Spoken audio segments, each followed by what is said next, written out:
নমস্কার বন্ধুরা, আশা করি সবাই খুব ভালো আছেন। স্বাগত লিপিকথায়।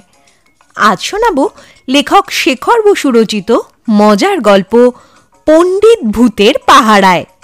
গল্প পাঠ ভালো লেগে থাকলে দয়া করে গল্পের শেষে একটি লাইক দিতে ভুলবেন না। আর যে সকল শ্রোতা বন্ধুরা এখনও চ্যানেলটিকে সাবস্ক্রাইব করেননি, গল্প পাঠ ভালো লেগে থাকলে দয়া করে চ্যানেলটি সাবস্ক্রাইব করে নেবেন। শুরু করছি গল্প পণ্ডিত ভূতের পাহারায়।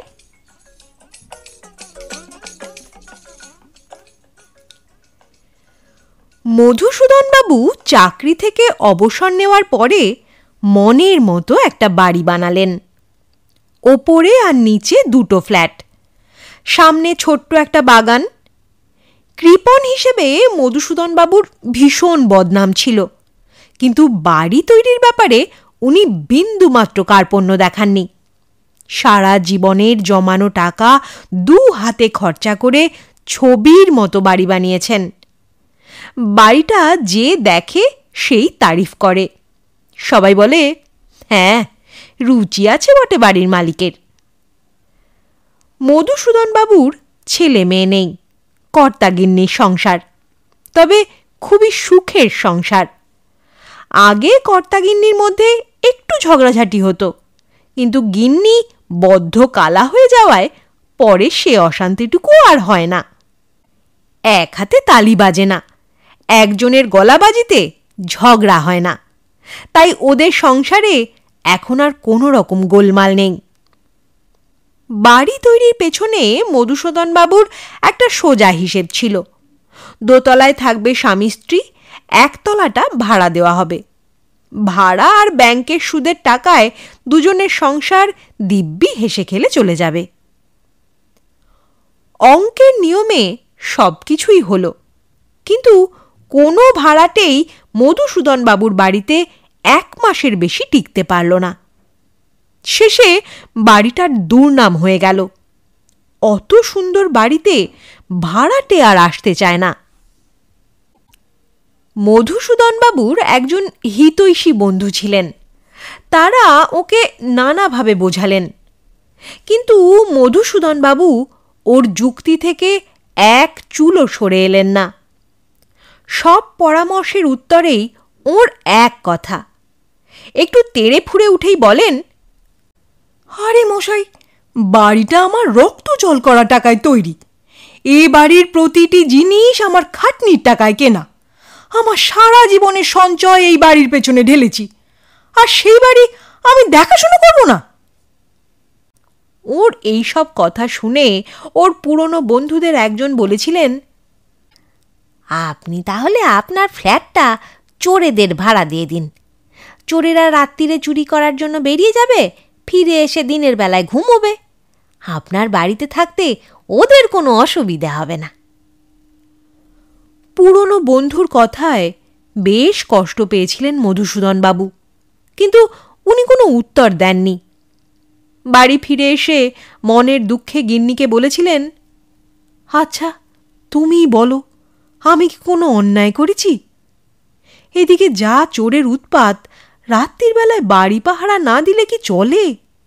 চোরেরা যদি দেখে গৃহস্থ জেগে আছে, তারা চুরি করার জন্য বাড়িতে ঢোকে না। কিন্তু আমি যে জেগে আছি, চোরেরা সেটা জানবে কি করে? তাই জানাবার জন্যে আমি ছোট্ট কয়েকটা ব্যবস্থা নিয়েছি। রাত্রির বেলায় খড়ম পায়ে দিয়ে আমি ঘরে বারান্দায় পায়চারি করি। নিশুতি রাতে খড়মের কি গম গম আওয়াজ ওঠে, তারপর জোরে জোরে কাশি। আমার তো কাশির ধাত আছে, কাশতে তাই অসুবিধে হয় না।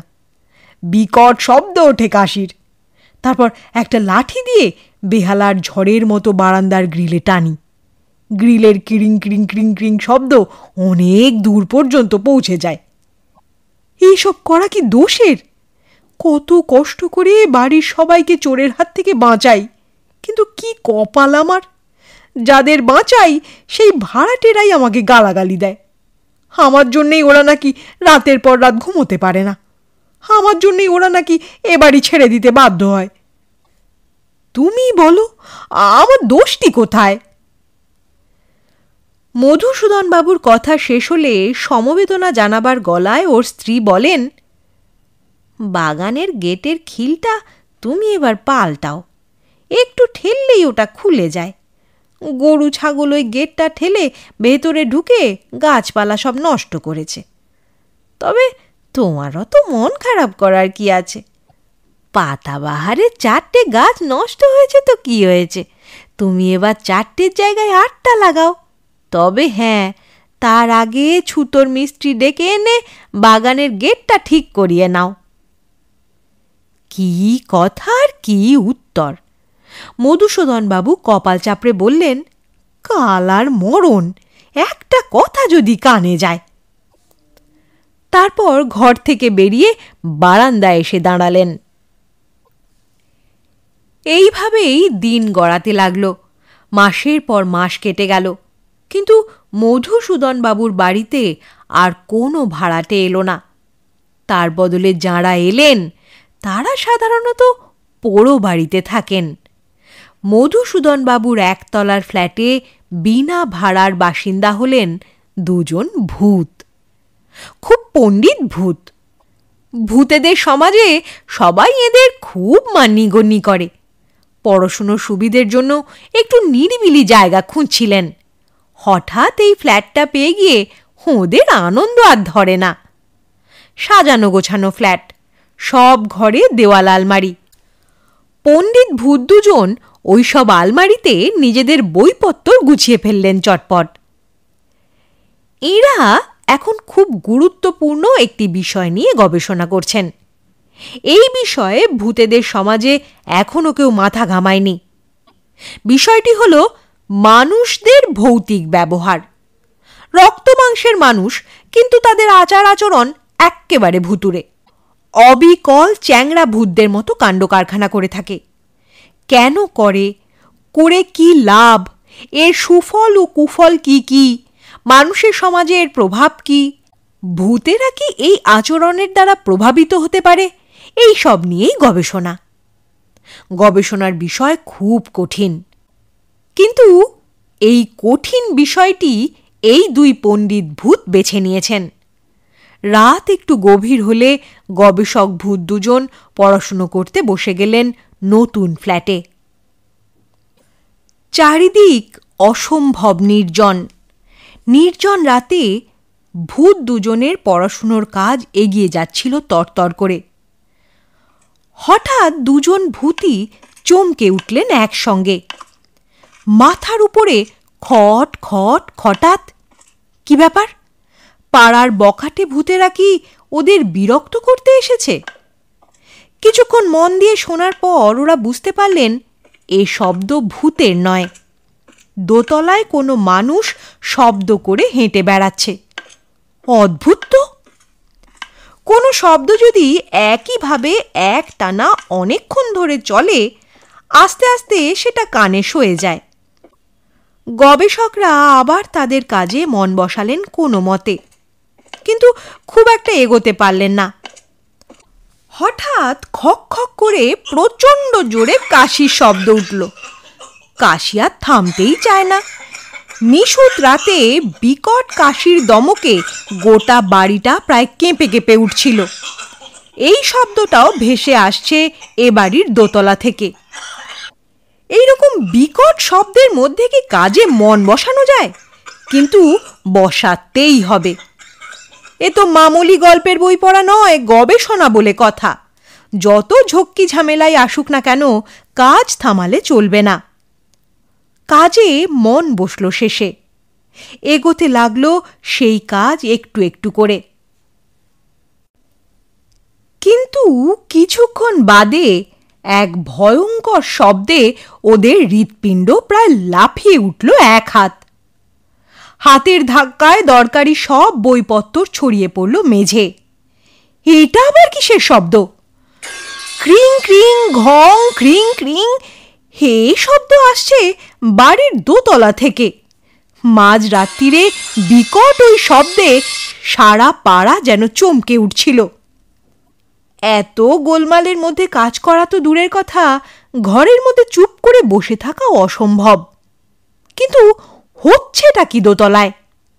নিজের চোখে দেখার জন্যে গবেষক ভূত দুজন হাওয়ায় মিলিয়ে গিয়ে সাঁ করে চলে এলেন বাড়ির দোতলায়। ওখানে এসে ওদের চমকাতে হলো আর একবার।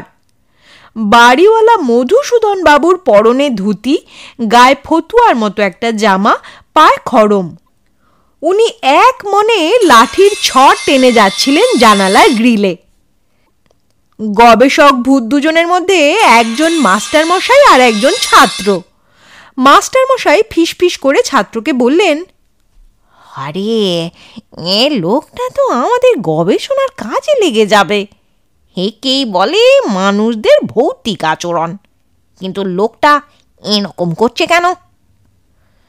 কারণটা জানার জন্যে হাওয়ায় মিশে থাকা ভূত দুজন মানুষের চেহারা ধরে মধুসূদন বাবুর সামনে গিয়ে হাজির হলেন।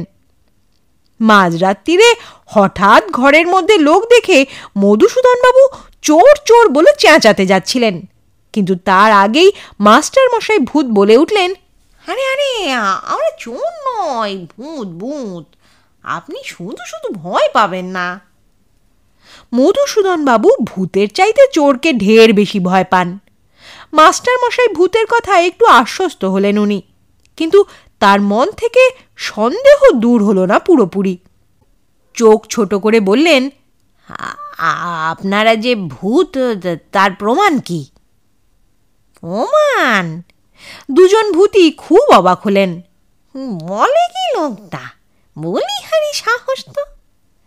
মাস্টার মশাই ভূত খুব নরম গলায় জিজ্ঞেস করলেন, কি প্রমাণ চান আপনি?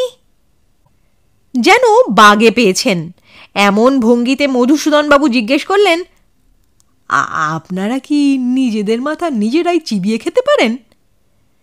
এই ধরনের বিচ্ছিরি একটা প্রমাণ চাওয়ার কথা শুনে গবেষক ভূত দুজন খুব কষ্ট পেলেন।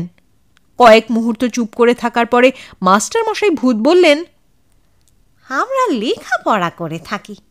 চ্যাংড়া ভূতেদের মতো ওসব কাণ্ড কারখানা দেখানো সম্ভব নয় আমাদের পক্ষে।